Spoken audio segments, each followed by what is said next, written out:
Здравствуйте, ребята, саламатсыздар ма, балалар? Мы продолжаем изучать раздел «В здоровом теле здоровый дух». Урок номер 45. Тема урока «Режим дня». 45-ші сабақ. Сабағымыздың тақырыбы күн тәртібі. Упражнение номер 1. Бірінші тапсырма. Послушайте стихотворение, повторите и запомните новые слова. Мына жаттауды тыңдаймыз және есімізде сақтаймыз. Чтобы здоровье сохранить, организм свой укрепить. Знает вся моя семья, должен быть режим дня. Бакулина. Что должен выполнять человек, чтобы быть здоровым? Адам денсаулығы жақсы болу үшін не істеу керек? Здоровье, денсаулық, организм, ағза, режим дня, күн тәртібі. Чтобы быть здоровым, человек должен выполнять режим дня. Адамның дені сау болу үшін адам күн тәртібін сақтау керек. Упражнение номер 2. Екінші тапсырма. Рассмотри рисунки, расскажи о режиме дня саната. Суретке қарап, санаттың режимін айтамыз. Санат не істейді, соны айтамыз. Стою. Ол бірінші тұрады. Второе. Умываюсь. Жуынады. Делаю зарядку. Таңғы жаттығу жасайды. Завтракаю. Таңғы ас ішеді. Иду в школу. Бұл бесіншісінде ол мектепке бара жатыр. Гуляю во дворе. Мектептен келіп, есіктің алдында итпен серуендеп жүр. Делаю уроки. Серуеннен кейін сабақтарын орындайды. Одан кейін барып, ложусь спать. Одан кейін барып, ұйқыға кетеді. Упражнение номер 3. Үшінші тапсырма. Прочитайте. Найдите в тексте слова действия. Мәтіннің ішінен іс-әрекетті табуымыз керек. Назовите их. На какой вопрос они отвечают? Оларды айтып өтеміз және қандай сұрақтарға жауап береміз. Мой режим дня. Менің күн тәртібім. Я встаю в 7 часов утра. Потом умываюсь и чищу зубы. Затем завтракаю и собираюсь в школу. В 8 часов утра иду в школу. В школе пишу, читаю, отвечаю. После школы обедаю, гуляю во дворе. Потом делаю уроки.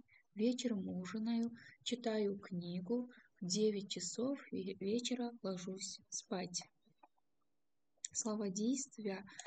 Встаю, умываюсь, чищу, завтракаю, собираюсь, иду, пишу, читаю, отвечаю, обедаю, гуляю, делаю, ужинаю, читаю, ложусь. Они отвечают на вопрос, что делаю. Бұлардың барлығы не істеді деген сұраққа жауап береді. Упражнение номер 4. Төртінші тапсырма. Прочитай, согласен ли ты с этим мнением?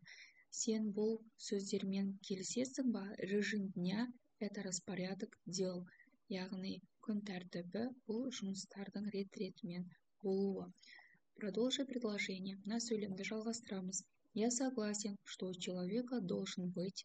Мне нравится выполнять, потому что я тогда все успеваю сделать. Я согласен, что у человека должен быть режим дня. Мен келісемін, әр адамда күн тәртібі болу керек. Мне нравится режим дня. Маған күн тәртібі ұнайды, потому что я тогда все успеваю сделать. Өйткені мен барлығын жасап үлгеремін. Упражнение номер 5. Бесінші тапсырма. Напишите в тетради, что делает ученик в школе. Правильно поставь предлоги. Дәптерлеріне оқушы мектепте не істегендігі туралы жазасыңдар және предлогтарды дұрыс қоюымыз керек. Иду в школу, сажусь за парту, обедаю в столовой, ухожу из школы, иду по дороге, подхожу к дому, гуляю с друзьями, катаюсь на роликах. Бізде слова подсказки, көмекші сөздер в, за, из, по, к, са, на. Упражнение номер 6. Алтыншы тапсырма.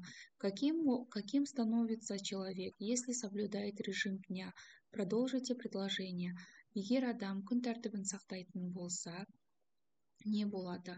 Если человек соблюдает режим дня, он становится сильным, здоровым, веселым. Егер адам күн тәртібін сақтайтын болса, яғни ол күшті, денсаулығы жақсы әрі көңілді болады. Урок окончен. Спасибо за внимание. Сау болыңдар балалар, каналыма тіркеліп